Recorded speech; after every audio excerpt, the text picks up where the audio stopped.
하나님 말씀 히브리서 1장 1절 2절 2절 보도록 하겠습니다. 시작. 옛적의 선지자들을 통하여 여러 부분과 여러 모양으로 우리 조상들에게 말씀하신 하나님이 이 모든 날 마지막에는 아들을 통하여 우리에게 말씀하셨으니 이 아들을 만유의 상속자로 세우시고 또 그로 말미암아 모든 세계를 지으셨느니라. 아멘. 예.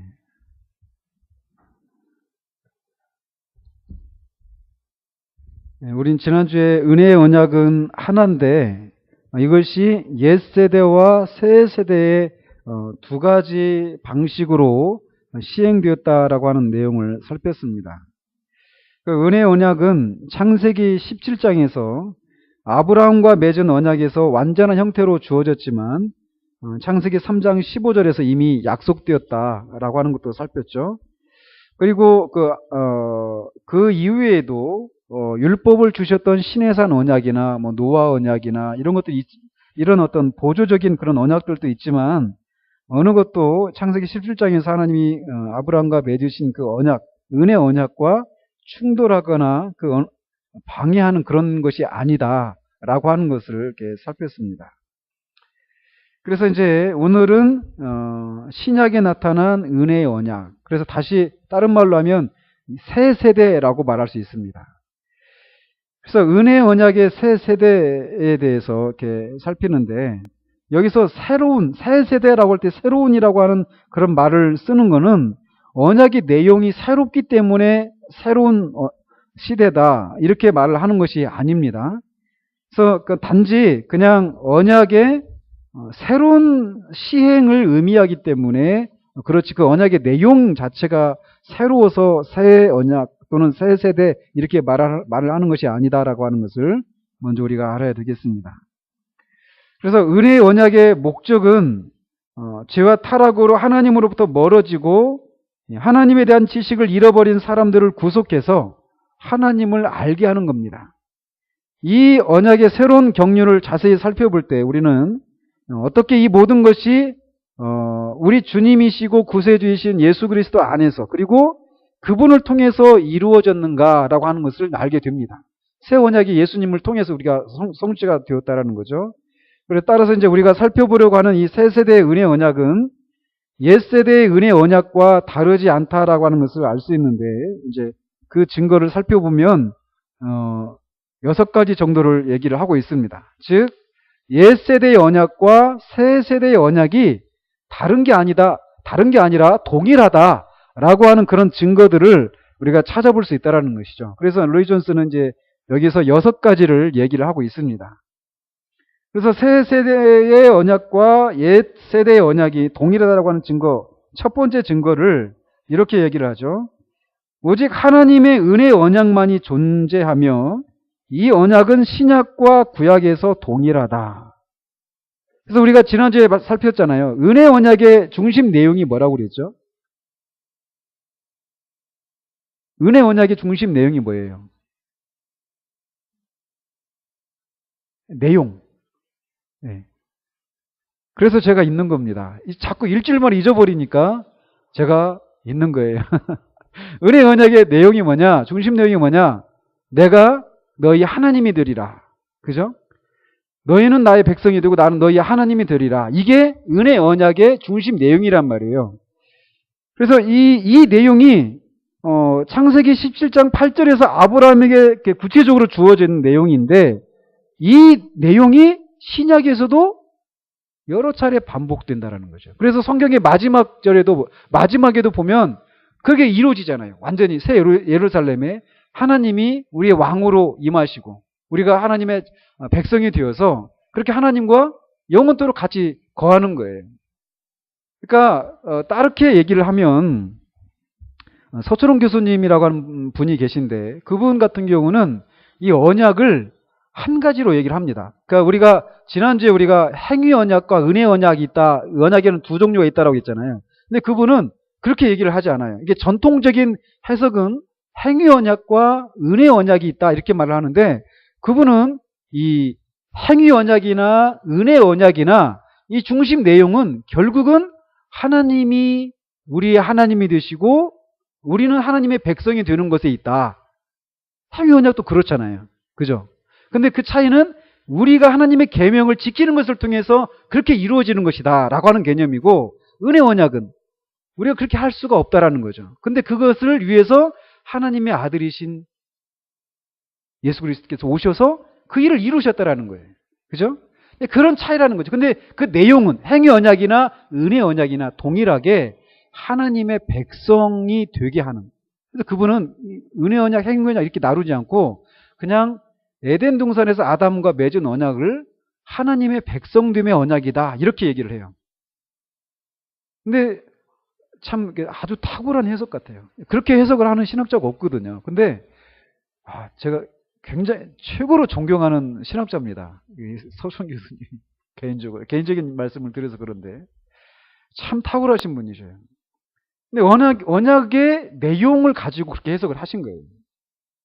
참 탁월하지 않아요?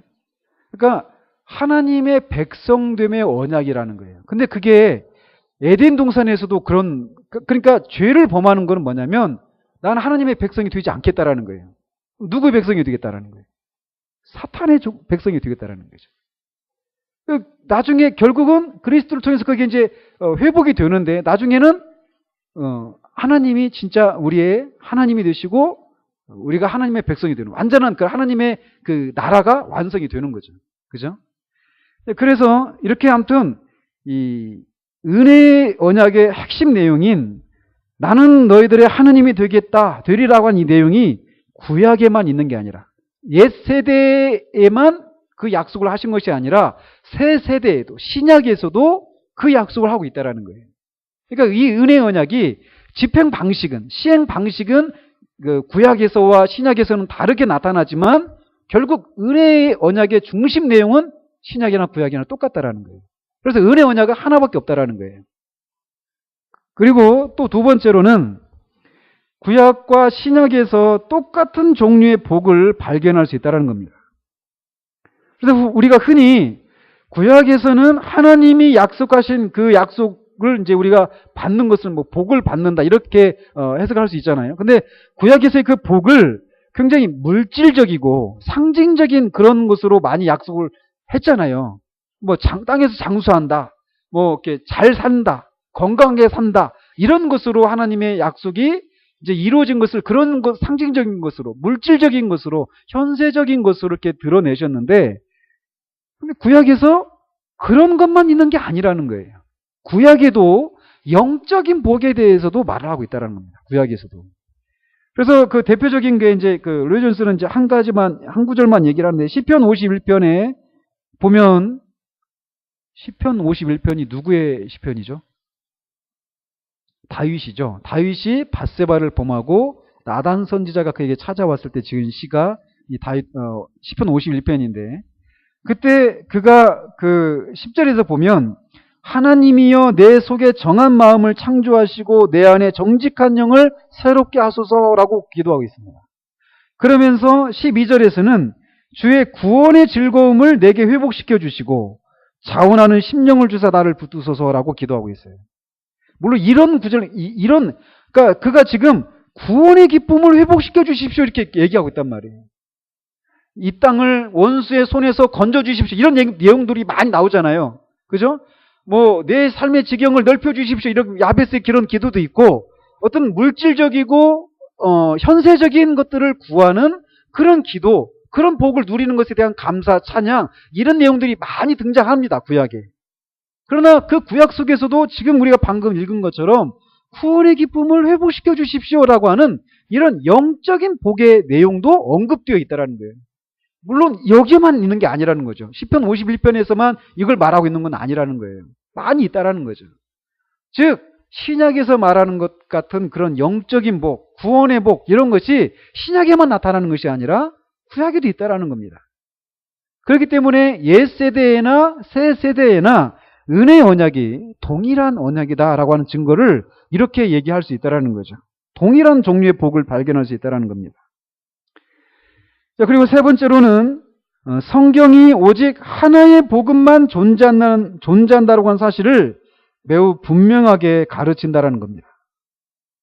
구약에서의 어떤 복음이 있고 구원에 이르는 다른 복음이 있고 신약에서는 어떤 또 다른 어떤 복음이 있는 이런 게 아니라는 거죠. 그래서 갈라디아서 3장 8절에서도 바울이 또 하나님이 이방을 믿음으로 말미암아 의로 정하실 것을 성경이 미리 알고 먼저 아브라함에게 복음을 전하되 모든 이방인이 너로 말미암아 복을 받으리라 하였느니라 이렇게 말을 했다라는 거예요. 그러면서 이미 구약에서도 믿음으로 말미암아 구원을 받는다라고 하는 이 복음을 아브라함에게 이미 전했다라는 거죠. 그래서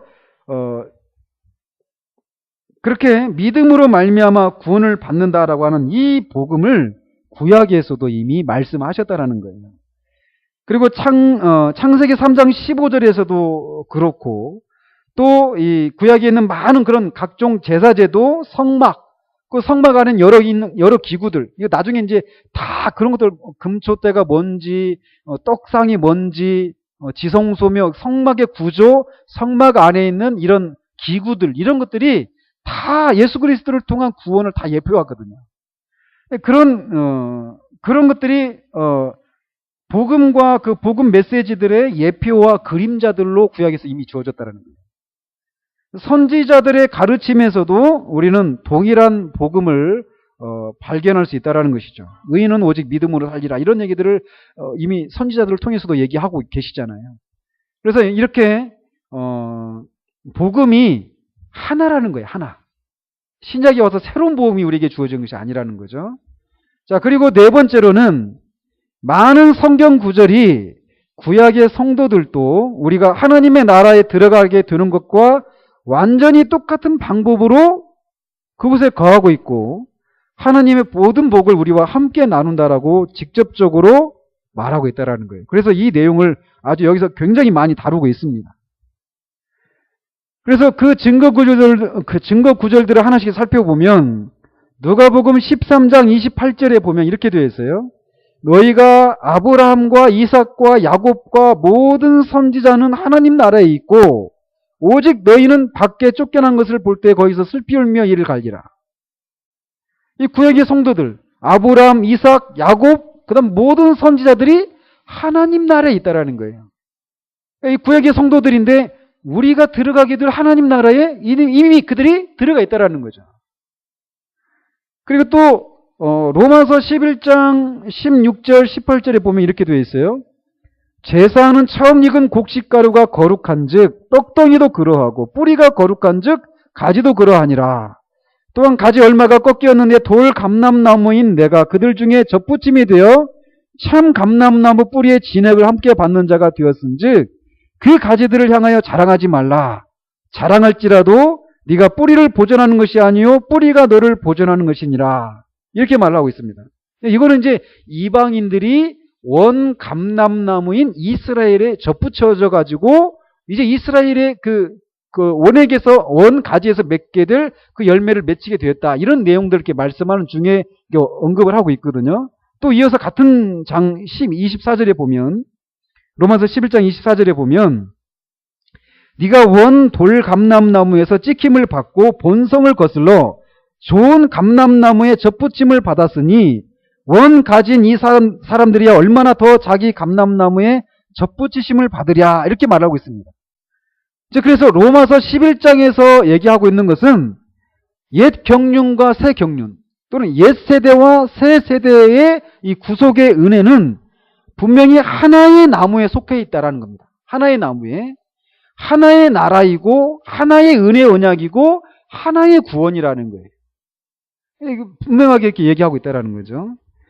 그리고 또 갈라디아서 3장에도 보면 이는 그리스도 예수 안에서 아브라함의 복이 이방인에게 미치게 하고 또 우리로 하여금 믿음으로 말미암아 성령의 약속을 받게 하려 함이라. 그리고 3장 29절에서는 너희가 그리스도의 것이면 곧 아브라함의 자손이요 약속대로 유업을 이을 자니라 이렇게 말을 하고 에베소서 2장 11절에서 13절에서도 똑같은 내용의 얘기를 하고 있는데 한마디로 말을 하면 바울은 이방인들이 이스라엘 민족 가운데 택함받은 사람들과 함께 후사가 될 것이라는 거예요. 그러니까 이 이스라엘 민족들 가운데 택함받은 사람들 구분하고 있습니다. 이스라엘 민족 모두가 아니라 이스라엘 백성들 중에 택함받은 사람들과 이방인들이 동일한 구원의 방법인 예수 그리스도를 통해서 같은 후사를, 상속자가 될 것을 얘기하고 있다는 거예요. 그러니까 옛세대에 속한 사람들과 새 세대에 속한 사람들이 똑같은 하나님 나라에서 똑같은 복을 함께 누린다라고 하는 내용을 이렇게 직접적으로 얘기하고 있다는 겁니다. 즉 은혜 언약은 하나라는 거예요. 옛세대와 새 세대가 동일하다라고 하는 것을 말해주고 있다는 겁니다.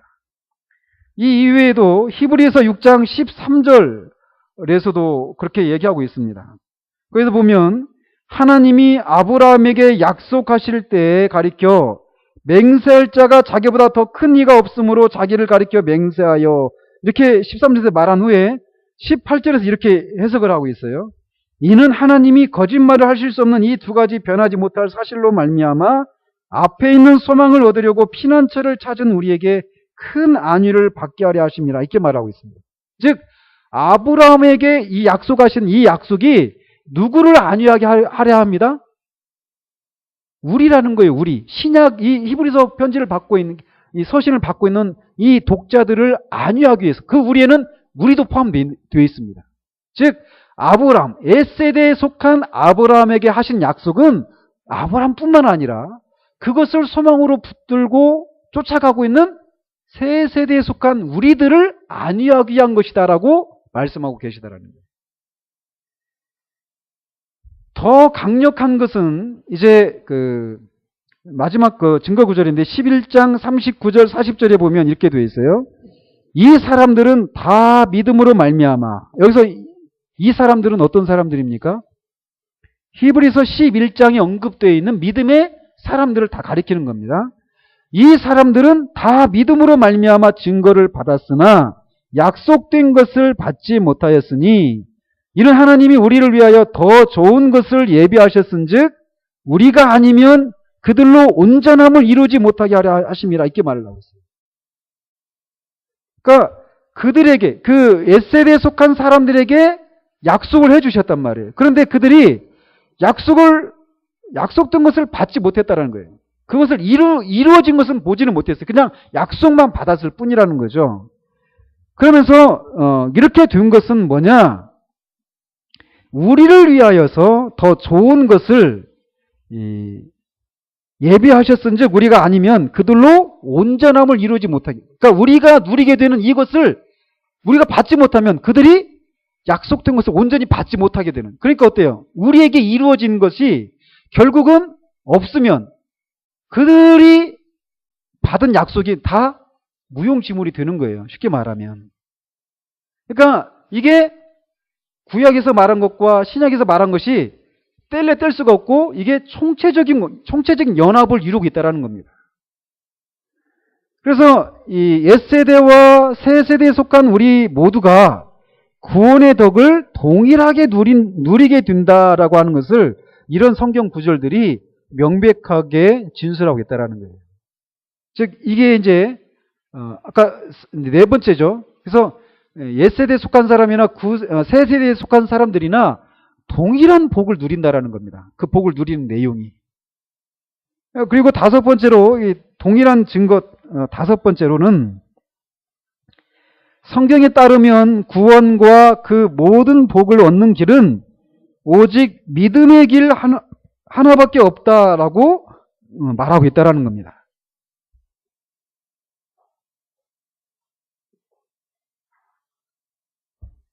구약의 모든 성도는 명백하게 하나님을 믿었고 믿음을 발휘했습니다. 그래서 하박국 2장 4절에 의인은 그의 믿음으로 말미암아 살리라. 근데 이게 처음부터 끝까지 구약의 주제이고 메시지라는 거예요.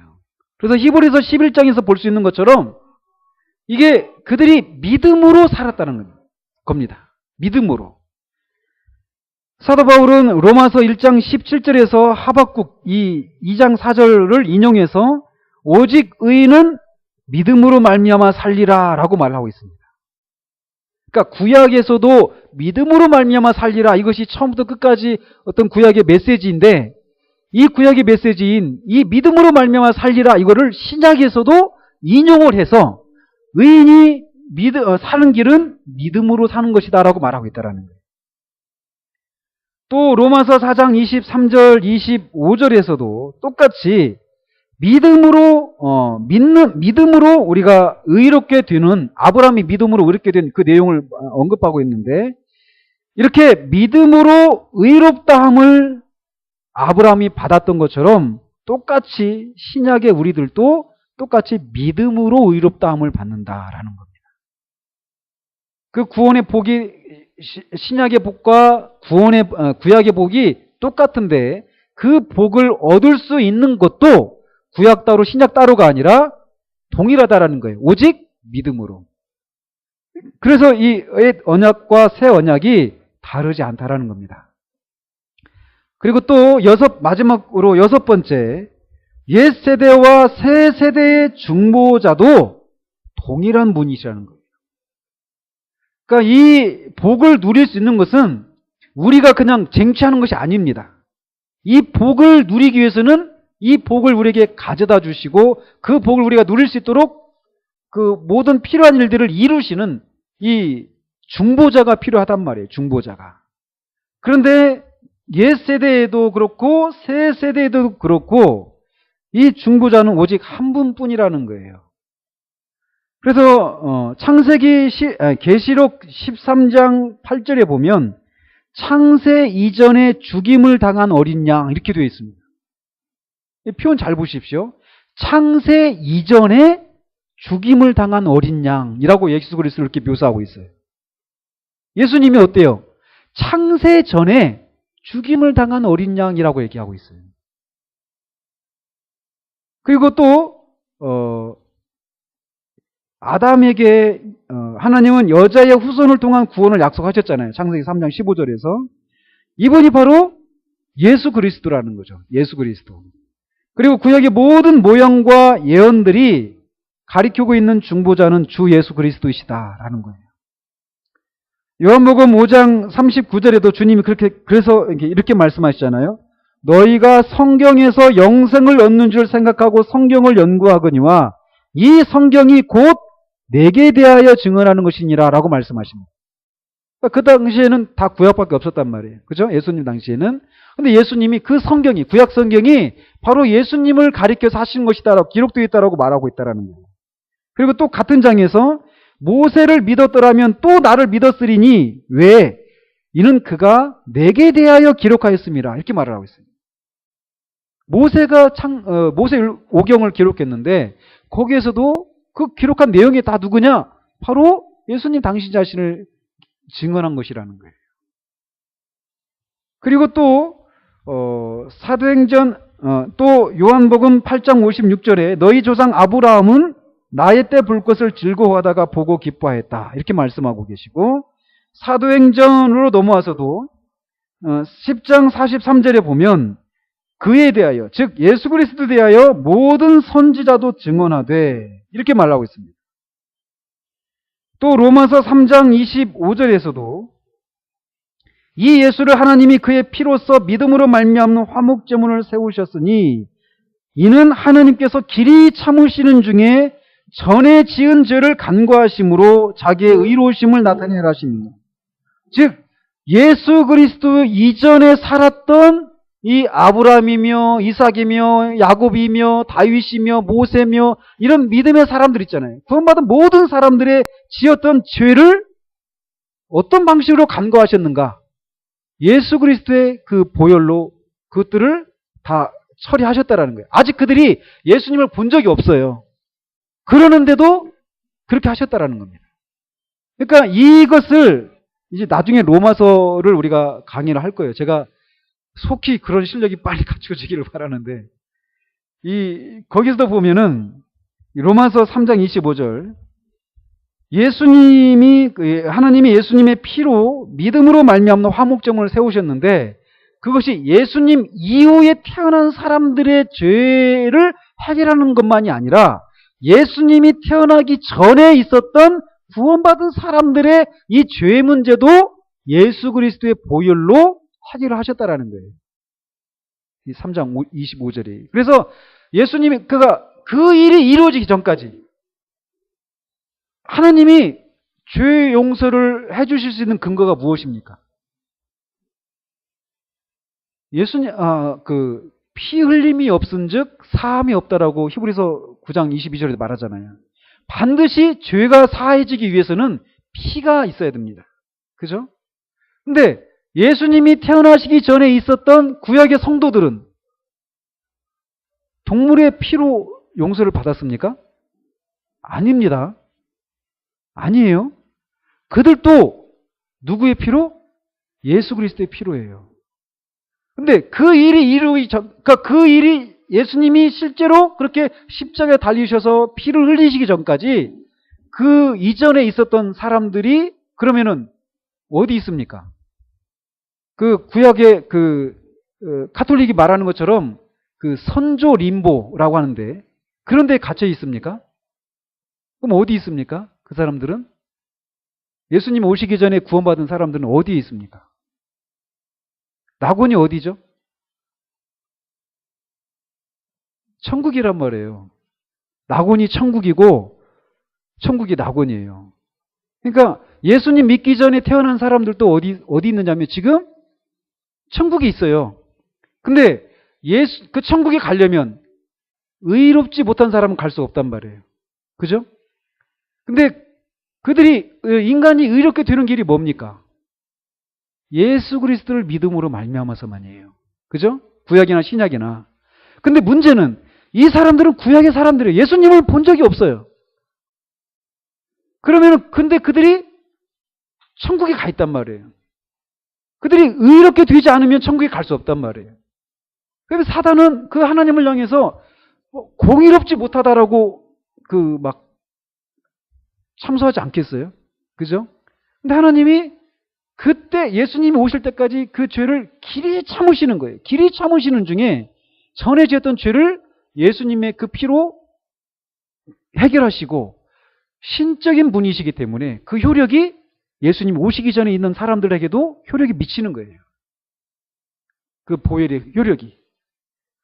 그래서 하나님이 예수님이 태어나기 전에 구원받은 사람들도 하나님이 그냥 사랑의 하나님이시기 때문에 그냥 와라, 천국에 들어와 이렇게 하신 것이 아니라는 거예요. 아시겠죠? 그러니까 말씀드리고 싶은 건 뭐냐? 옛세대나 새세대나 구원의 중보자는, 언약의 중보자는 오직 예수 그리스도 한 분이라는 거예요. 우리가 이걸 착각하기 쉽습니다. 그러나 하나입니다. 구약이나 신약이나. 그래서 첫 언약 아래 있는 사람은 새 언약의 중보자이신 예수님을 통해서만 영원한 기업의 약속을 받을 수 있다라는 겁니다. 그래서 이처럼 신약과 구약에 동일하게 은혜의 언약 한 가지만 존재한다라고 하는 것을 알 수 있다라는 겁니다. 그리고 이제 그러면은 옛 세대와 새 세대가 그럼 전혀 차이가 없는가? 왜 이렇게 구분을 짓는가? 어떤 차이가 있습니다. 어떤 차이가 있는가? 7가지를 얘기하고 있죠. 뭐냐면 첫 번째로는 새 세대가 동일한 언약을 가진 옛 세대보다 우월하다라고 하는 측면에서 차이가 있습니다. 옛 세대는 아브라함과 모세와 같은 종들에 의해서 중보되었습니다. 그죠? 언약이. 그죠? 아브라함을 통해서 언약을 하나님이 주셨고 모세를 통해서도 이렇게 언약을 주셨어요. 시내산에서. 이렇게 종들, 사람에 의해서 중보되었단 말이에요. 옛 언약은. 그렇지만 새 세대는 하나님의 아들에 의해서 중보되었다는 겁니다.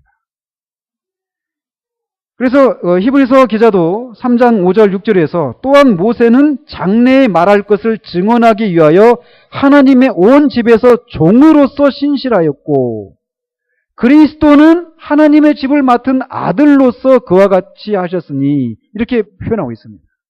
이렇게 옛세대와 새세대가 언약의 내용에 있어서는 동일하지만 어떤 차이가 있다라는 거예요. 어떤 차이가 있느냐? 새 세대가 더 우월하다라는 거예요. 왜? 중보자의 차이가 있다라는 거예요. 종의 입장에서 언약을 중보했지만 구약에서는, 신약에서는 아들이, 하나님의 아들이 언약의 중보자가 되셨다는 거죠. 자, 그런 측면에서 새 세대의 언약이 더 이렇게 차이가 우월하다라고 하는 면에서 차이가 있다라는 거고, 두 번째로는 옛 세대에서는 진리가 부분적으로 계시되었고 부분적으로 모형과 그림자들 안에 감추어져 있었습니다. 그래서 우리가 아까 히브리서 1장 있는 것처럼 계속 여러 가지 모양으로 나타내 주셨어요. 그러니까 마치 퍼즐 조각처럼. 그렇지만 새 세대에는 예수 그리스도의 성육신과 그가 행하시고 가르치시고 성취하신 일들 가운데서, 그리고 성령의 역사 가운데서 진리가 분명하게 계시되었다라는 겁니다. 그래서 그리스도를 비밀이다 이런 얘기를 하잖아요. 그죠? 그러니까 감추었던 비밀이 이제는 신약의 언어로 드러나고 있다라는 거예요. 옛날에는 힘이었어요. 부분적이었어요. 모형이었고 그림자였고. 그렇지만 신약에 와서는 그게 분명해지고 완전한 그 비밀이 이렇게 드러나게 되었다는 거예요. 그리스도의 그 성육신과 죽으심과 다시 사심, 성령의 역사심을 통해서 이 언약이 이렇게 완전하게 이렇게 드러나게 되었다. 이런 측면에서 차이가 있다라는 거죠. 그 다음에 세 번째로는 새 세대에서는 진리가 분명하게 계시될 뿐만 아니라 주님 자신의 성육신과 역사에 의해서 그 계시가 더 많아지고 더 분명해졌다라고 말하고 있습니다. 그래서 히브리서 1장 1절에서 3절에서도 아까 읽은 것처럼 옛적의 선지자들을 통하여 여러 부분과 여러 모양으로 우리 조상들에게 말씀하신 하나님이 이 모든 날 마지막에는 아들을 통하여 우리에게 말씀하셨으니 이 아들을 만유의 상속자로 세우시고 또 그로 말미암아 모든 세계를 지으셨느니라. 이는 하나님의 영광의 광채시요 그 본체 영상이시라. 그의 능력의 말씀으로 만물을 붙드시며 죄를 정결하게 하시는 일을 하시고 높은 곳에 계신 지극히 크신 이의 우편에 앉으셨느니라. 그러니까 이 내용도 옛세대보다도 더 분명하고 많아졌다라는 겁니다. 이 새 세대가 이런 면에서 차이가 있다라는 것이죠. 또 네 번째로는 옛세대의 계시는 주로 육체적이고 물질적인 형태였던 반면에 새 세대의 계시는 전적으로 영적이다라고 하는 면에서 차이가 있습니다. 그래서 히브리서 9장 10절 12절에 보면 이런 것은 이라고 말할 때 그것은 앞에 있는 구약의 어떤 제사제도와 성막 이런 것들을 다 가리키는 겁니다. 이런 것은 먹고 마시는 것과 여러 가지 씻는 것과 함께 육체의 예법일 뿐이며 이렇게 말을 합니다. 개혁할 때까지 맡겨둔 것이니라. 그리스도께서는 장래 좋은 일의 대제사장으로 오사 손으로 짓지 아니한 것 곧 이 창조에 속하지 아니한 더 크고 온전한 장막으로 말미암아 염소와 송아지 피로 하지 아니하고 오직 자기의 피로 영원한 속죄를 이루사 단번에 성소에 들어가셨느니라. 이렇게 말하고 있습니다. 이런 차이가 있다는 거예요. S세대는 물질적이고 육체적인 이런 것들이었다면 이제 새 세대에서는 영적인 것으로 대체가 되었다는 것이죠. 그리고 다섯 번째로는 옛세대는 단 한 백성만을 위한 것이었습니다. 즉 이스라엘 백성들만을 위한 것이었어요. 그런 반면 새 세대는 온 땅의 모든 민족을 위한 것이다 라는 겁니다. 온 세상을 위한 것이었습니다. 그래서 이 선교도 있잖아요. 선교도 그러니까 이 구심적인 그런 선교와 원심적인 그런 선교 이 두 가지로 크게 나뉩니다. 이게 뭐냐? 옛날에는 옛 세대에서는 이스라엘 백성들이 그 하나님 나라의 백성으로 들어오려면 이방인들이 들어오려면 어떻게 해야 됩니까? 할례를 받고 이 하나님의 율법에 순종하는 그런 절차를 밟아서 들어오는 거예요. 그러니까 이 이스라엘 백성 속으로 이 사람들이 들어오는 겁니다. 근데 이제 예수님을 믿고 나서는 어떤 일이 일어나요? 이 구원받은 사람이 밖으로 나가는 겁니다. 그죠? 왜 창세기 1장에서도 너희가 위로부터 권능을 받으면 어때요? 예. 예루살렘과 유다와 사마리아와 온 땅까지 이르러 내 증인이 되리라 이렇게 말씀하시잖아요. 그러니까 이게 밖으로 막 확장되어 나가는 거예요. 그전에는 안으로 들어와야 되는 그런 구조였단 말이죠. 그러나 이제 그런 차이가 있다는 겁니다. 옛세대는 단 한 백성만을 위한 것이었지만 새 세대는 온 땅의 모든 민족을 위한 것이에요. 여러분 한 가지 뭐 다른 얘기인데 여러분들은 이방인입니까? 유대인입니까? 우리 이방인입니다. 영적으로는 이스라엘이지만 물리적으로 생각하면 우리도 이방인이에요. 근데 우리가 이런 생각을 갖습니다.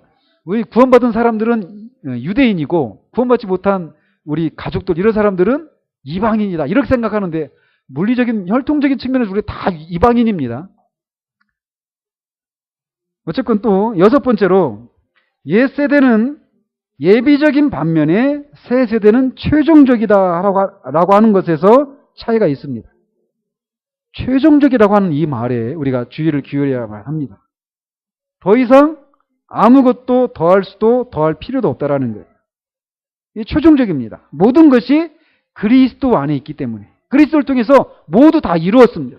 더 이상 여기에 새로운 것들이 부과될 필요가 없어요. 그러니까 오늘날 어떤 이단들이 많이 나오는데 어떤 식으로 나오느냐? 이때 그리스도를 통해서 하신 일들이 뭔가 부족했다라는 거예요. 2%든지 1%든지 0. 몇 %든지 뭔가 부족했다라는 거예요. 그래서 뭔가 어떤 추가적이고 부가적인 어떤 계시, 어떤 일들이 자기를 통해서 계시되고 자기를 통해서 이루어진다라고 말하면서 등장합니다. 많은 이단들이. 그러나 예수님을 통해서 모든 것이 최종적으로 이루어졌어요. 더 이상 필요가 없습니다. 그런데 구약은 예비적인 거예요. 그 최종적으로 이루어질 것을 예비하는 그런 예비적인 측면에 새 세대는 최종적이라는 이런 측면에서 차이가 있다는 것이죠. 그리고 마지막으로 옛 세대에는 성령이 모든 사람에게 부어진 것이 아니라 특정한 사람에게만 임했습니다. 이는 그들에게 주어진 임무를 완수할 수 있도록 하기 위함이었습니다. 물론 그렇다고 해서 이때에도 이 구약에도 하나님의 백성은 그들 안에 계시고 그들 위에 임하신 성령의 역사 때문에 하나님의 자녀가 되었습니다. 이 부분에서 많은 논쟁이 있습니다. 예? 이 무슨 말씀인지 아시겠어요? 구약에도 성도들 안에 내주를 했는가 성령께서.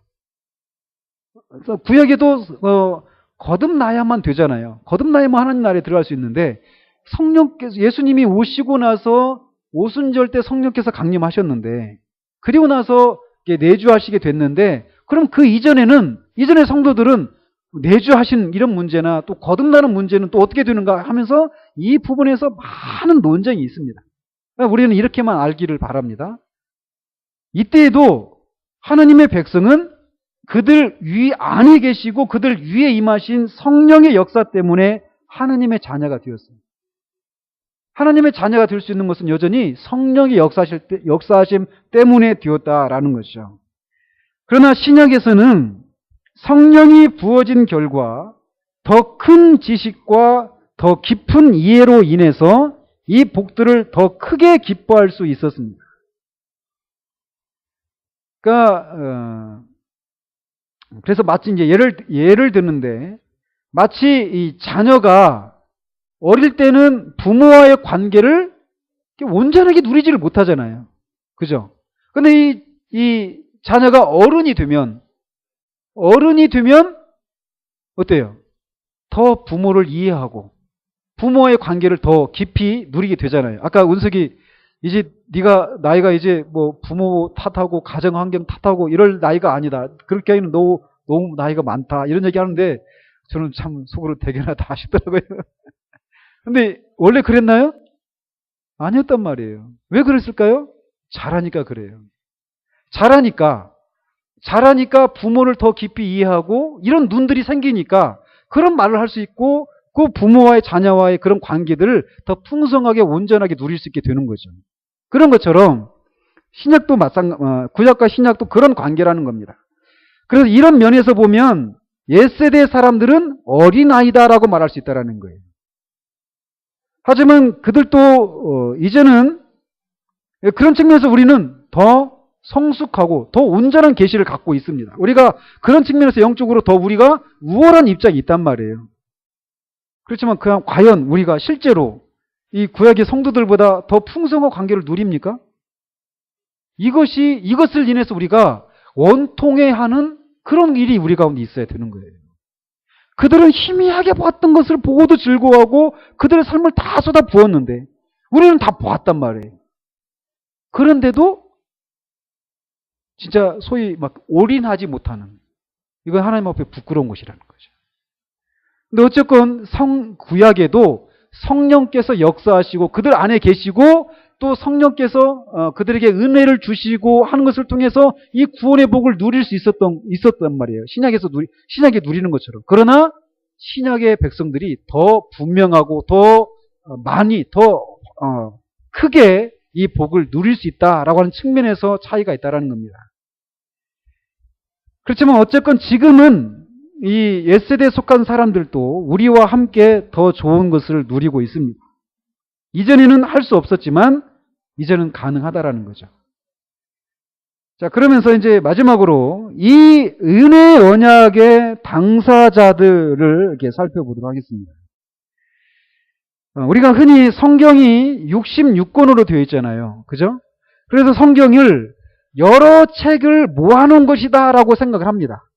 그러나 이렇게 말해서는 안 됩니다. 실제적으로 성경이 여러 시대, 여러 사람에 걸쳐서 여러 장소에서 기록되어져 있지만 이 성경은 하나다라고 말해야 된다는 거예요. 성경은 하나의 메시지가 있을 뿐입니다. 오직 한 가지 주제, 즉 한 분, 예수 그리스도에 대한 얘기다라는 것이에요. 성경이. 그래서 오직 하나의 언약이 존재할 뿐만 아니라 이 언약은 처음에 성부와 성자 사이에 맺어진 것이었습니다. 그래서 저번에 우리가 살펴봤던 것처럼 사람은 타락했기 때문에 하나님과 언약을 맺을 자격이 없었죠.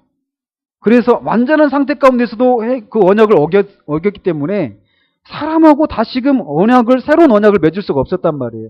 그래서 이제 하나님의 아들과 이 언약을 맺게 되었는데 우리는 이 언약에 참여하게 된 것이죠. 하나님의 아들은 우리의 대표이시고 중보자이시며 보증인이십니다. 그래서 이제 그가 하시기로 한 약속은 첫째로 이제 언약의 중보자이신 이 하나님의 아들이신 예수 그리스도께서 하나님 아버지와 언약을 맺었는데 그 언약을 맺으면서 하시기로 한 약속의 첫 번째가 뭐냐면 처음에 에덴 동산에서 아담이 어긴 행위 언약을 지키고 존중하고 성취하기로 언약을 했습니다. 그 두 번째로는 사람의 타락과 죄와 오염의 결과를 해결하기로 약속을 하셨습니다. 그리고 세 번째로는 행위 언약에서 우리에게 지워진 모든 의무를 우리를 대신하여서 수행할 것을 보정하셨습니다. 그러니까 한마디로 하나님의 언약을 어긴 그 결과로 깨뜨려진 그 모든 것들, 망가진 이런 모든 것들을 다 회복시키겠다라고 하는 약속과 함께, 아니 그 이상이죠. 원상 회복 이상의 것을 우리에게 주셨으니까요. 그리고 또 그렇게 약속하신 것들을 그냥 깨뜨린 것들을 다시 원상 회복하는 것이 아니라 지키기로 했던 그 모든 것들을 다 지키겠다라고 하는 이 약속을 하신 거예요. 그래서 실제로 하셨잖아요. 그의 삶과 죽으심을 통해서 이 약속을 다 이루어내셨죠. 지키셨죠. 그리고 이제 마지막으로 이 일을 수행하기 위해서 필요한 조건. 우리가 이제 지난주에 죄를 없애기 위해서 하나님의 아들이 나타났다라고 하면서 그가 그 일을 할 수 있었던 근거가 뭐라고요? 그가 죄가 없기 때문이었다. 이렇게 그런 내용을 살폈잖아요. 이 내용을 지금 말씀드리고 있는 겁니다. 그래서 그가 이 일을 수행하기 위해서 필요한 조건은 첫 번째로는 성자는 두 번째 사람, 두 번째 아담이 되어야 했습니다. 그래서 고린도전서 15장 45절과 47절에서 주님을 마지막 아담, 둘째 사람이다라고 그렇게 묘사를 하고 있습니다. 그러니까 이 새로운 인류를 창조하시는 것이죠. 그죠?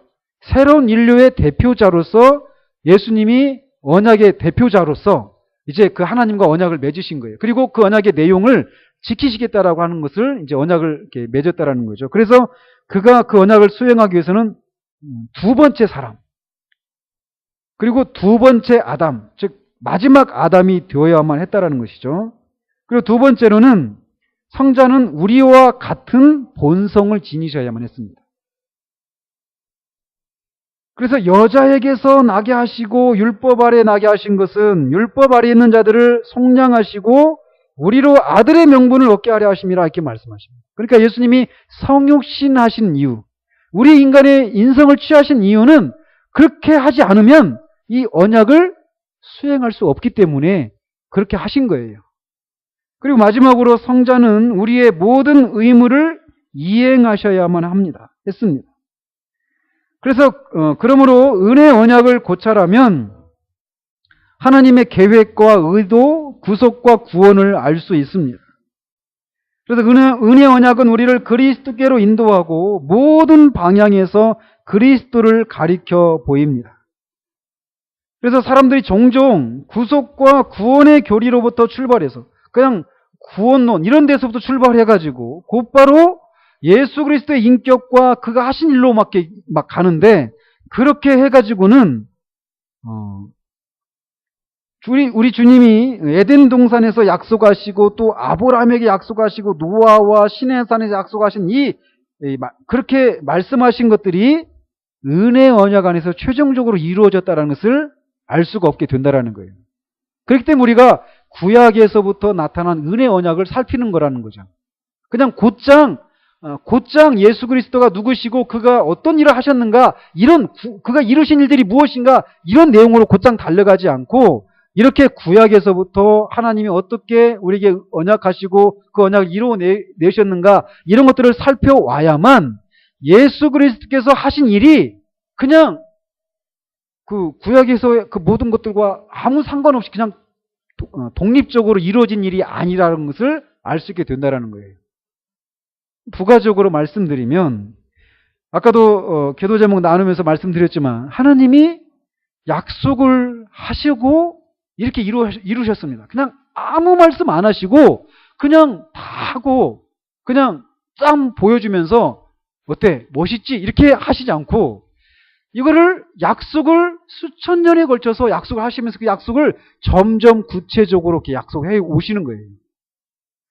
그러면서 그렇게 하는 것을 통해서 최종적으로는 그의 아들을 통해서 그 약속하신 것을 다 성취하셨는데, 그것을 통해서 하나님은 우리를 구원하시는 그런 실제적인 내용을 이렇게 우리에게 계시해 주셨을 뿐만 아니라 하나님이 어떤 분이신가도 이렇게 우리에게 보여주고 계시다라는 거예요.